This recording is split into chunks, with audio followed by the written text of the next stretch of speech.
இன்னொன்று சார், அதான் Abraham sir இந்த பதில் வரல சார் இப்போ வரைக்கும்.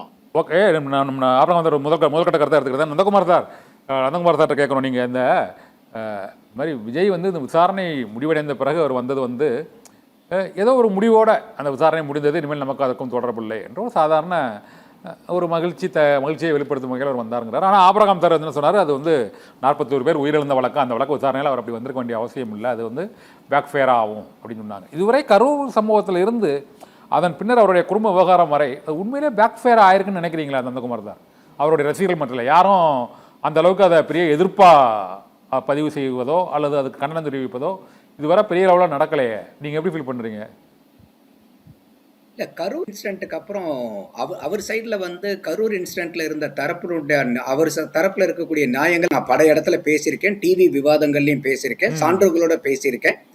அதுல வந்து எனக்கு மாற்று கருத்து இல்லை. அந்த கரூர் இன்சிடென்ட்டுக்கு அப்புறம் வந்து நிறைய பேர்த்துக்கு வந்து இப்படியெல்லாம் இப்போ ஆபிரகாம் சொன்ன மாதிரி நிறைய பிரச்சனை இருந்தாலும் நிறைய பேர்த்துக்கு வந்து விஜய் அவர்கள் மேல சிம்பத்தி அதிகமாச்சு.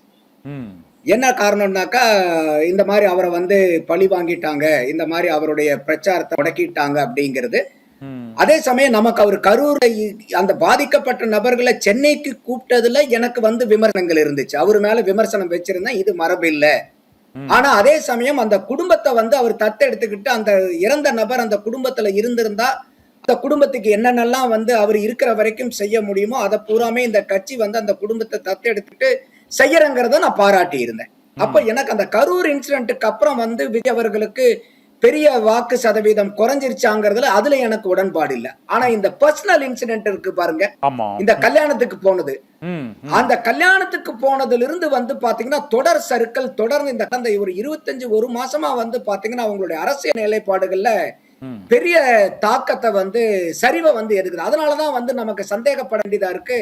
அவங்க வந்து டிவிகே வெர்சஸ் டிஎம்கேன்னு ஒரு கட்டமைப்பு ஏற்படுத்தி வேற யாரும் இல்ல, நாம தான் எதிரின்னு சொல்லிட்டு அவங்கள வந்து கரெக்டா பில்டப் பண்ணி ஒரு செல்ஃப் டெஸ்ட்ரக்டிவ் மோடுல வந்து அவங்க போறாங்க. அப்ப டிவிகே தன்னைத்தானே நீங்க செல்ஃப் டெஸ்ட்ரக்ஷன் பண்ணும்போது ஒரு ஆப்போனன்ட்டுக்கு இவங்க பவர் கொடுக்குறாங்க. அப்ப அந்த இடத்துலதான் வந்து ஆதவ் அர்ஜுனா அவனுடைய மச்சான் சொல்றத நம்ம பார்க்க வேண்டியதா இருக்கு.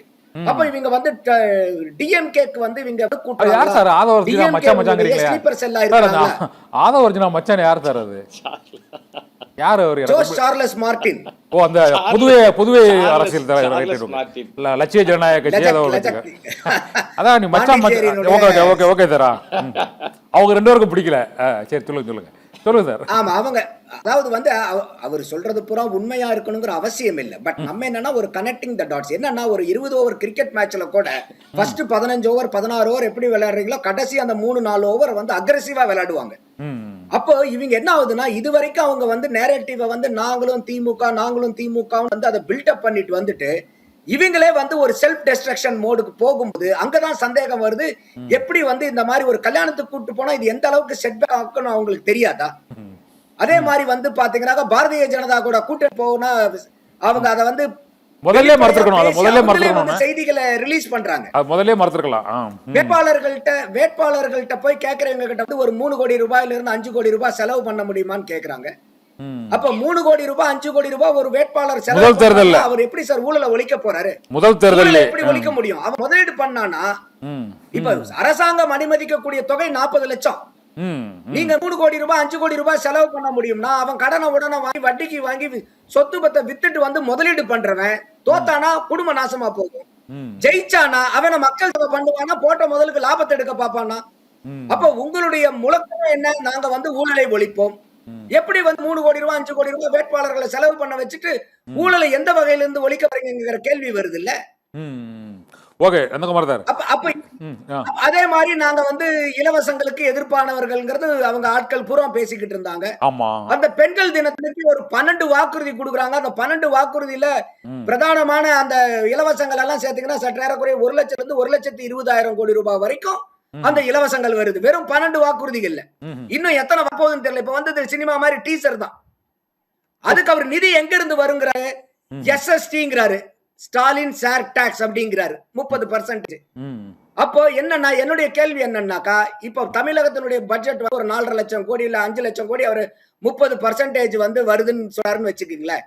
சம்பளம் வந்து இன்னைக்கு 95,000 கோடி கொடுக்குறோம். ம். அரசாங்க ஊழியர்களுக்கு சம்பளம் கொடுக்கறதுல 30% கட்டிங் போட முடியுமா? ம், ம், பென்ஷன் 46,000 கோடி கொடுக்கிறோம். அதுல இருந்து 30% கட்டிங் போட முடியுமா? ம். பேங்க்குக்கு இதுவரைக்கும் வாங்கின கடன் திமுகவினுடைய கைங்கரியம் கடன் வட்டி வந்து 79,000 ரூபாய் கட்டணும். 79,000 கோடி கட்டணும். அப்ப இந்த 3 மட்டும் அதுக்கு நம்ம 30% எடுக்க முடியும். அப்ப இந்த 3ஐயும் கூட்டினீங்களாவே கண்ணன் ம். 2,20,000 கோடி. பட்ஜெட் தாண்டி மீதி போகுது. இருக்கிற ஒரு 2,30,000 கோடிக்கு 30% வெறும் 69,000 கோடி. ம், அப்ப நீங்க இதுல வந்து எப்படி நீங்க இப்ப 12 வாக்குறுதியிலே வந்து உங்களுக்கு 1,20,000 கோடி சேரக்கூடிய உங்களுடைய இலவச திட்டங்கள் வருது. ம். இப்ப ஐயா ஸ்டாலின் 1000 எடப்பாடியார் 2000 திருப்பி ஐயா ஸ்டாலின் 2000 அப்படின்னாரு. இப்ப இவர் 2,500ங்கிறாரு. ம். இப்ப இதே ஸ்டாலின் 5000 அடுத்தது எடப்பாடியார் 5000 சொல்லி ஸ்டாலின் அவர்கள் 5000 சொல்லி இவர் 5500 சொல்லி இருப்பார். ம். அப்ப இதெல்லாம் வந்து அவங்களுடைய உங்களுக்கு மாற்று கருத்தா அரசியல் இருக்கு. புரிதல ஓகே. அரசியலுடைய நிலைப்பாட்டை வந்து மக்கள்கிட்ட வந்து கேள்வி கேட்டு அவங்க மேல வச்சிருக்கக்கூடிய நம்பிக்கையை வந்து குறைக்கக்கூடிய செயல்களை இந்த கடந்த 30 நாட்களா தொடர்ந்து டிவிக்கு பண்ணிக்கிட்டு வராங்க. அது ஏங்கிறது அவங்களுக்கு தான் வெளிச்சம். Okay sir. அது ஓகே.